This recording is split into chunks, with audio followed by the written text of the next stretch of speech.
प्रधानमंत्री नरेंद्र मोदी ने लखनऊ स्थित इंदिरा गांधी प्रतिष्ठान पहुंचकर यूपी इन्वेस्टर्स समिट की ग्राउंड ब्रेकिंग सेरेमनी 3.0 का उद्घाटन किया। UP investors summit Uttar Pradesh में निवेश बढ़ाने के लिए जारी योगी सरकार की मुहिम का हिस्सा है। इस समिट में पीएम मोदी ने 80,224 करोड़ रुपए की 1,406 औद्योगिक परियोजनाओं का शिलान्यास किया। इस अवसर पर पीएम मोदी ने बताया कि तेज विकास के लिए हमारी डबल इंजन की सरकार इंफ्रास्ट्रक्चर, इन्वेस्टमेंट और मैन्युफैक्चरिंग तीनों पर एक साथ काम कर रही है। उन्होंने ये भी कहा कि 21वीं सदी में भारत के विकास में उत्तर प्रदेश अहम भूमिका निभाएगा।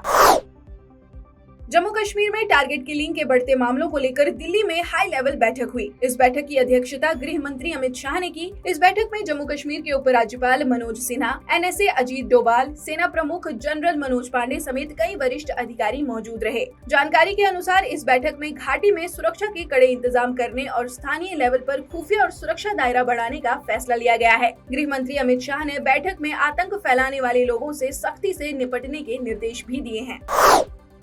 उत्तराखंड के चंपावत में हुए उपचुनाव के नतीजे घोषित हो गए हैं। इस उपचुनाव में जनता ने भारतीय जनता पार्टी को प्रचंड बहुमत से जिताया है। चंपावत उपचुनाव में सीएम धामी ने सारे रिकॉर्ड तोड़ इतिहास रच दिया है। बम्पर वोटों से चुनाव जीते सीएम धामी के सामने सभी विपक्षी दलों के उम्मीदवारों की जमानत जब्त हो गई है। सीएम धामी ने 55,025 मतों से ऐतिहासिक जीत दर्ज की है। इस ऐतिहासिक जीत के लिए प्रधानमंत्री ने भी चंपावत के मतदाताओं को धन्यवाद देते हुए भाजपा कार्यकर्ताओं की कड़ी मेहनत की सराहना की है।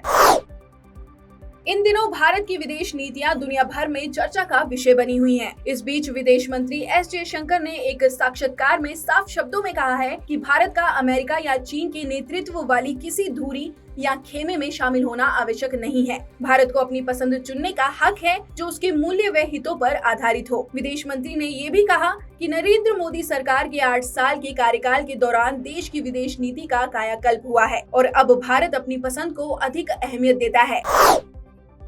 पंजाब में आम आदमी पार्टी की सरकार बनने के बाद से ही सभी व्यवस्थाएं लचर होती दिखाई दे रही हैं। आए दिन सरकार के फैसलों पर तरह तरह के आरोप लगते रहते हैं। अब प्रदेश में गायक सिद्धू मूसेवाला की हत्या के बाद बड़े गैंग वॉर का खतरा मंडरा रहा है, जिसके चलते आप सरकार के वीआईपी लोगों की सुरक्षा वापस लेने के फैसले पर सवाल उठ रहे हैं। आज सीएम भगवत मान सिद्धू मूसेवाला के परिवार से मुलाकात करने पहुंचे थे, जहाँ लोगों ने जमकर उनका विरोध किया। उधर राज्य के मौजूदा हालातों को देखते हुए केंद्र सरकार ने अकाल तख्त के जत्थेदार ज्ञानी हरप्रीत सिंह को जेड कैटेगरी की सुरक्षा प्रदान की है। सूत्रों के अनुसार सीएम भगवत मान ने जिन वीआईपी लोगों की सुरक्षा वापस ली थी, उनमें जत्थेदार हरप्रीत सिंह भी शामिल थे।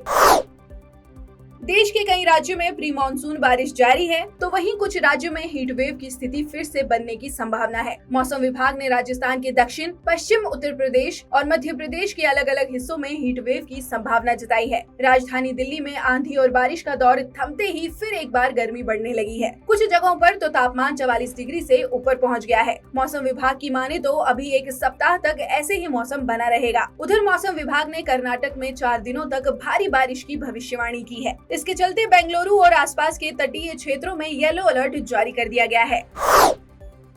देश में कोरोना के दैनिक मामले 3 महीने बाद फिर 4,000 के पार पहुंच गए हैं। बीते 24 घंटे में भारत में 4,041 नए कोरोना संक्रमितों की पुष्टि हुई है। इनमें महाराष्ट्र, केरल और दिल्ली में मामले तेजी से बढ़ रहे हैं। इस बीच दिल्ली हाई कोर्ट ने एयरपोर्ट और विमान के अंदर कोरोना महामारी के दिशा निर्देशों के तहत मास्क न पहनने वाले यात्रियों से सख्ती से निपटने और ऐसे यात्रियों का नाम नो फ्लाई लिस्ट में शामिल करने के निर्देश दिए हैं। कोर्ट द्वारा डीजीसीए को जारी निर्देशों में एयरपोर्ट व एयरक्राफ्ट स्टाफ के साथ ही एयर होस्टेस, कैप्टन और पायलट को मास्क नियमों का अनुपालन सुनिश्चित कराने के निर्देश देने के लिए कहा गया है।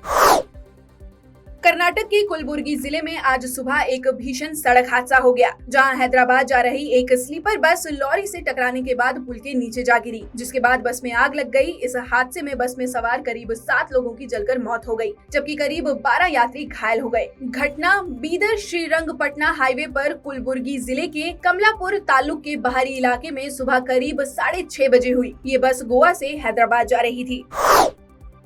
आंध्र प्रदेश में विशाखापत्तनम के अच्युतापुरम में Porus laboratories private limited company से अचानक गैस लीक होने की वजह से करीब 30 महिला कर्मचारी बीमार हो गयी, जिसके बाद उन्हें आनन फानन में नजदीकी अस्पताल में भर्ती कराया गया है। विशाखापत्तनम पुलिस के अनुसार गैस लीक से बीमार हुई महिलाओं की स्थिति स्थिर है। मामले में अभी तक गैस लीक होने के कारणों का पता नहीं चल पाया है। पुलिस मामले की जाँच कर रही है।